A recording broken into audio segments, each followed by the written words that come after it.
नमस्कार प्यारे दोस्तों, स्वागत करता हूं एक बार पुनः आपकी अपनी परीक्षा पर। और उम्मीद करता हूं कि आप सभी लोग अच्छे होंगे, तैयारी वगैरह सब कुछ बेहतरीन चल रही होगी। और हमारा इतिहास के अंदर कुछ ज़्यादा बचा नहीं है, कुछ टॉपिक हमारे बचे हुए हैं तो उनको हम बहुत जल्द कंप्लीट कर देंगे। 2-3 वीडियो का खेल बचा हुआ है और 2-3 वीडियो के खेल को आप बहुत जल्दी समाप्ति की तरफ आगे बढ़ाएंगे। उम्मीद है और मुझे आशा भी है और पूर्ण विश्वास भी है कि आप इस काम में खरे उतरेंगे। प्यारे दोस्तों, देखिए, मैं आपको जब से इतिहास पढ़ा रहा हूँ, लगभग 58 या 59 क्लास अभी हमारी हो चुकी हैं, यानी 60-62 क्लास या फिर हम कहें 61 क्लास तक हमारा सिलेबस जाने वाला है, जिसमें हम संपूर्ण इतिहास को कवर करने का काम कर रहे होंगे।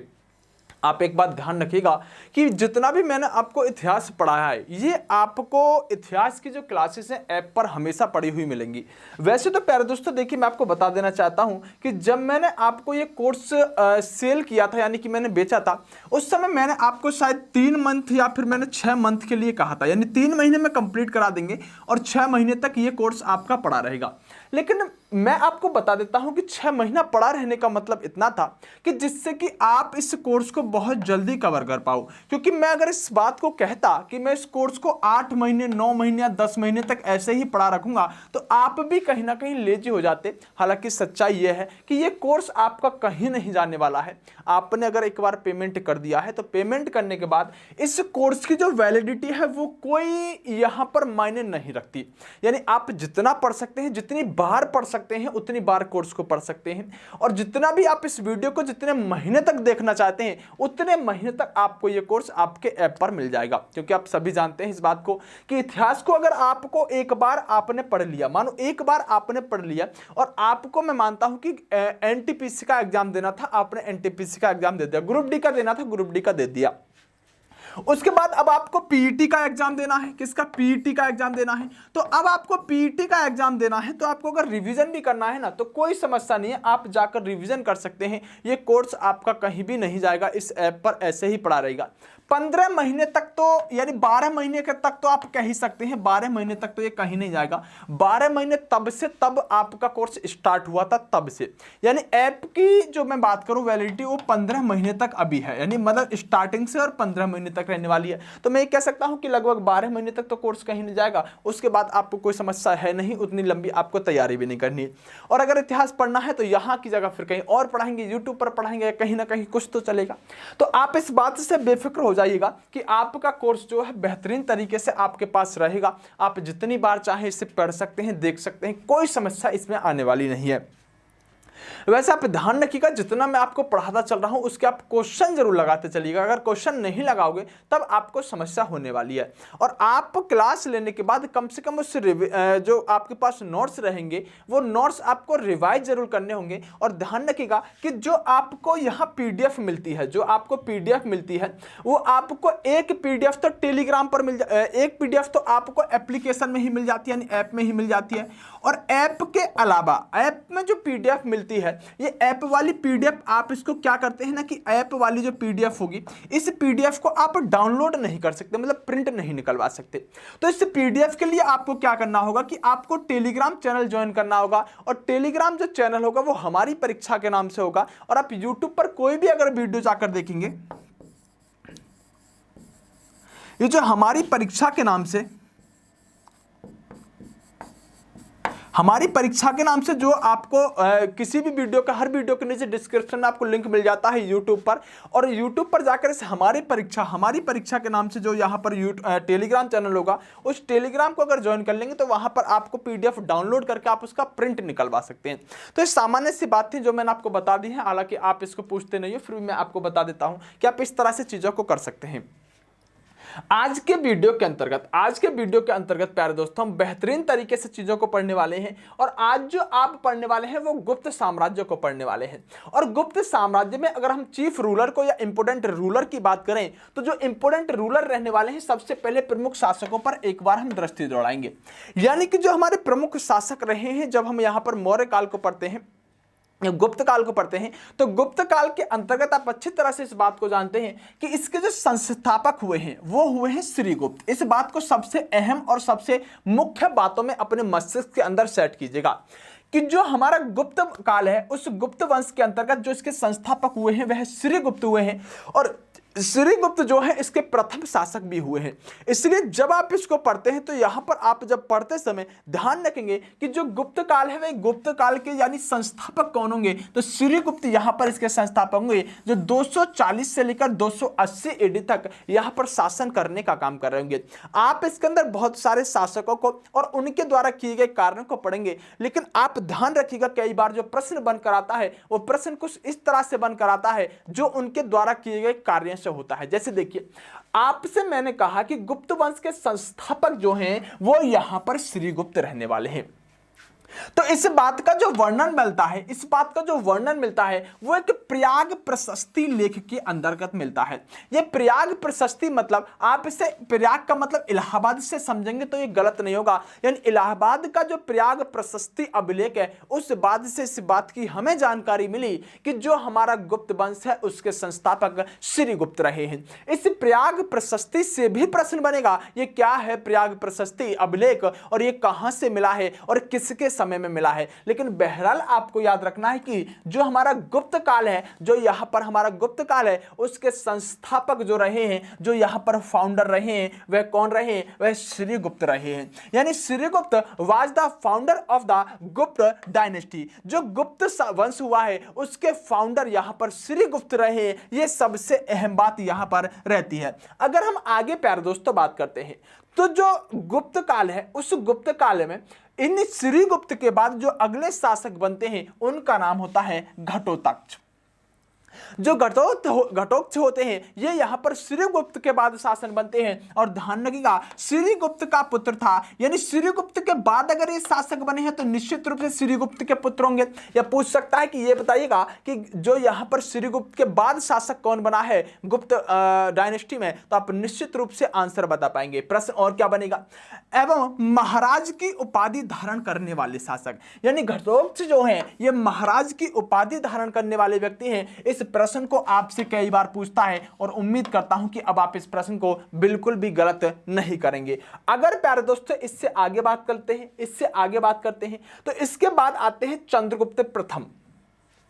अभी तक जो आपने पढ़े थे वो भले चंद्रगुप्त पढ़ रहे थे, लेकिन हम यहां पर बात करने वाले हैं चंद्रगुप्त प्रथम के बारे में। तो देखिए आप ध्यान रखेंगे कि इनके अपने शासक बनने के उपलक्ष्य में गुप्त कैलेंडर चलाया गया। गुप्त कैलेंडर चलाया गया 319 ईस्वी में। यानी गुप्त कैलेंडर किसके शासक बनने के उपलक्ष्य में चलाया गया, तो चंद्रगुप्त प्रथम के यहां पर शासक बनने के उपलक्ष्य में यहां गुप्त कैलेंडर चलाए जाने का काम किया जाता है। उसके बाद अगर प्यारे दोस्तों हम बात करें तो ध्यान रखिएगा चंद्रगुप्त प्रथम जो चंद्रगुप्त प्रथम थे, अगर आपसे पूछा जाए महाराज की उपाधि धारण करने वाले तो घटोत्कच है, लेकिन जो महाराजा धीराज की उपाधि धारण करने वाले व्यक्ति हैं वो चंद्रगुप्त प्रथम है। यानी महाराजा धीराज की उपाधि धारण करने वाले कौन हैं, तो चंद्रगुप्त प्रथम रहे हैं। और ध्यान रखिएगा इन्होंने क्या किया है कि लिच्छवी एक स्थान होता है और लिच्छवी की राजकुमारी जिनका नाम था कुमार देवी से विवाह करने का काम किया।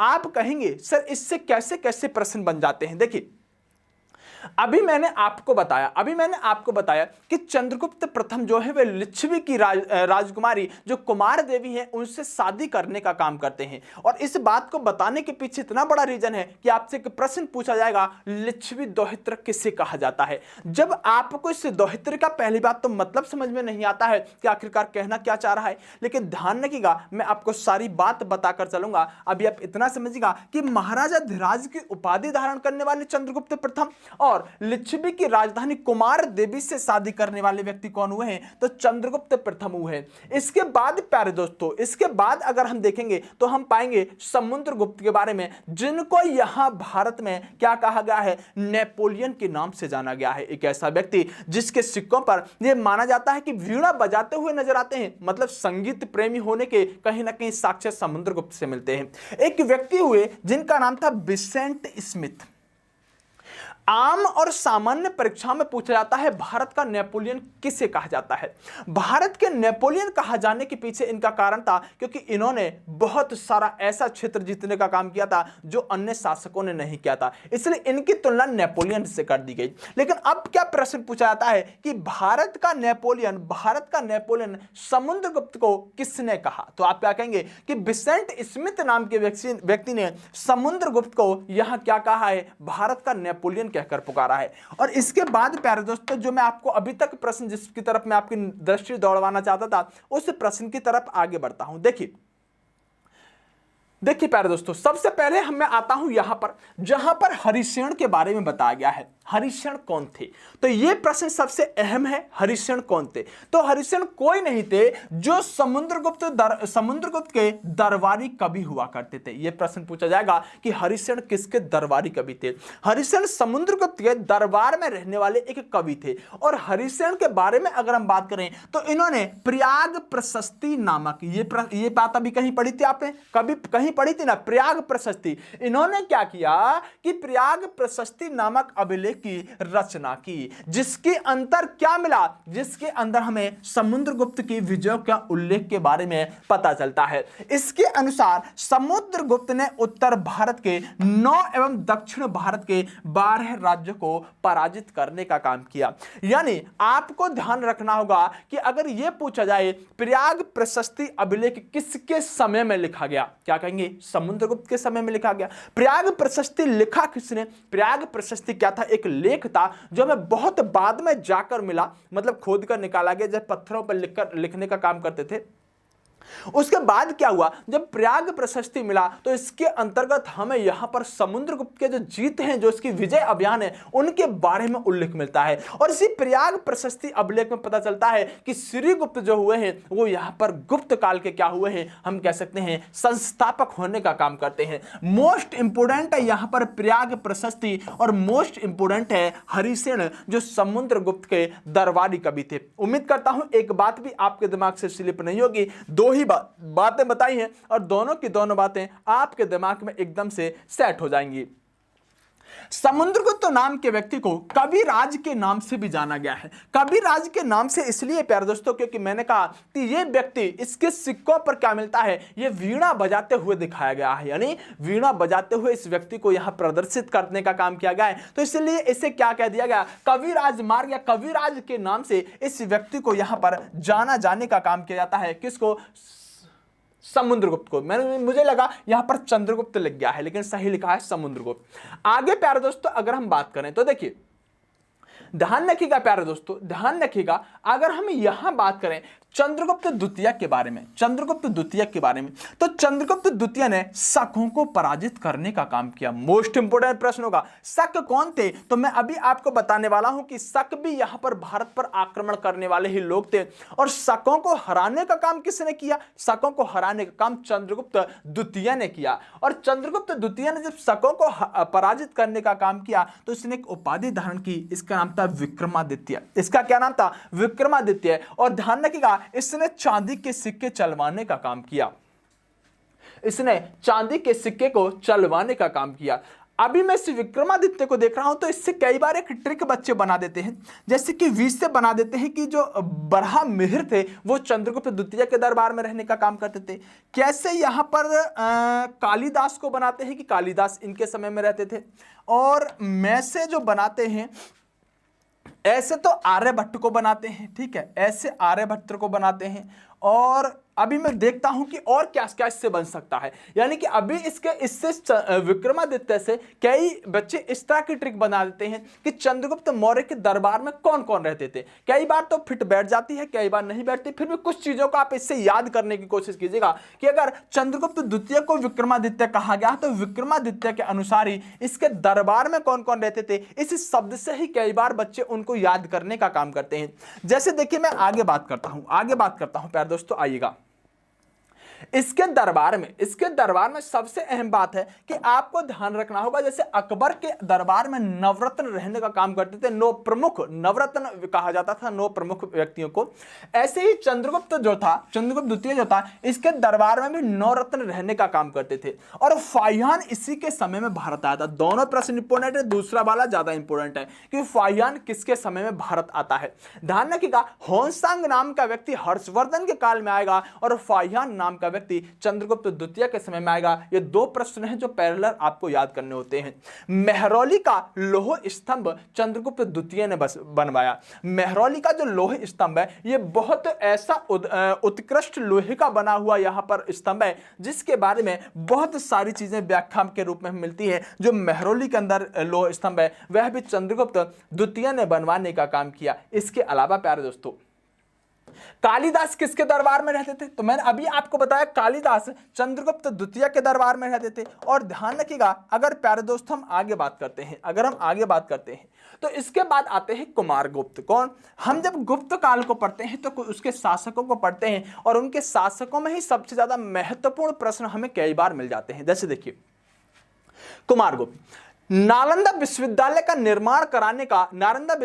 जो निर्माण हुआ है वो यहां पर कुमारगुप्त के समय में हुआ है। यानी नालंदा का जो स्थापना हुई है वो किसके समय में हुई है? कुमारगुप्त के समय में हुई है। नालंदा क्या है? एक विश्वविद्यालय, जैसे तक्षशिला विश्वविद्यालय हुआ करता था ऐसे नालंदा क्या है, हम कह सकते हैं यहां पर एक विश्वविद्यालय हुआ है।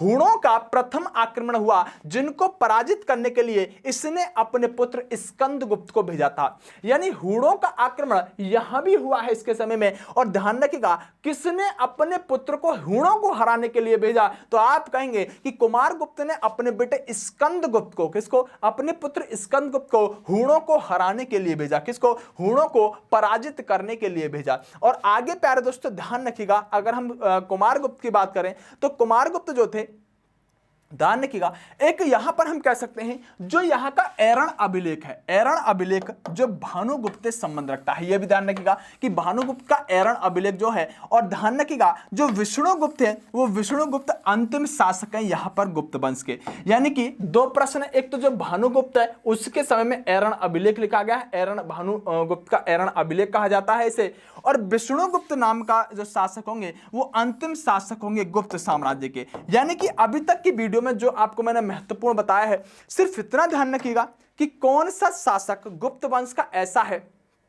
एक तो इनका क्रम याद रखिएगा, जैसे कि शुरू में सूर्यगुप्त आया, घटोत्कच आया, उसके बाद चंद्रगुप्त प्रथम आया, उसके बाद चंद्रगुप्त यहां पर द्वितीय आएगा। उसके अलावा किस व्यक्ति ने यहां पर, जैसे कि चंद्रगुप्त द्वितीय से ज्यादा प्रश्न बनेंगे और समुद्रगुप्त से ज्यादा प्रश्न बनने का काम होता है। तो चंद्रगुप्त द्वितीय को और समुद्रगुप्त को निश्चित रूप से आप बहुत अच्छे से पढ़ने का काम करेंगे, यहां से सबसे ज्यादा प्रश्न बनते हैं। मैं आगे की वीडियो अभी डालूंगा, आज ही कोशिश करता हूं 2-3 वीडियो आपको देने की। तो इस वीडियो को आप जब तक पढ़िएगा, अगली वीडियो तुरंत मिलती है। बेस्ट ऑफ लक दोस्तों, नमस्कार, जय हिंद।